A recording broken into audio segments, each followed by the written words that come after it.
চাই, জবাব দাও। বন্দে মাতরম, বন্দে মাতরম, তৃণমূল কংগ্রেস জিন্দাবাদ। জিন্দাবাদ, জিন্দাবাদ। এই জীবনদায়ী ওষুধের দাম বাড়লো কেন? কেন্দ্রীয় সরকারটা আমাদের সংগ্রাম।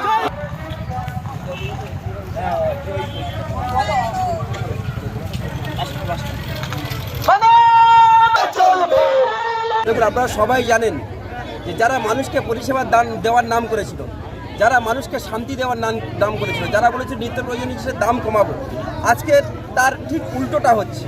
আজকের দিনে দাঁড়িয়ে মানুষের যেটা জীবনদায়ী ঔষধ, যেটা প্রত্যেক দিন মানুষের দরকার হয়, সুগারের ওষুধ, প্রেশারের ওষুধ, জ্বরের ওষুধ, মাথা যন্ত্রণার ওষুধ, আজকের দিনে দাঁড়িয়ে নিত্য প্রয়োজনীয় যে সমস্ত ওষুধ, সেই ওষুধের দাম মূল্য বৃদ্ধি করা হয়েছে।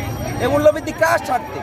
সাধারণ মানুষের ভোট নিয়ে যারা ক্ষমতা এসছে, আজকে সাধারণ মানুষকে বিপদে ফেলার চেষ্টা তারা করছে। তার প্রতিবাদ স্বরূপ আজকের মথুরাপুর 2 নম্বর ব্লক রায়দিঘি বিধানসভার পক্ষ থেকে আজকে আমরা এই কাশীনগর বাজার এরিয়াতে মিছিল করলাম।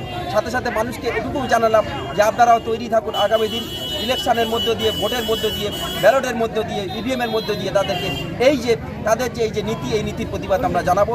আগামী দিন দিল্লির মসনদ থেকে নরেন্দ্র মোদীকে উৎখাত করবে।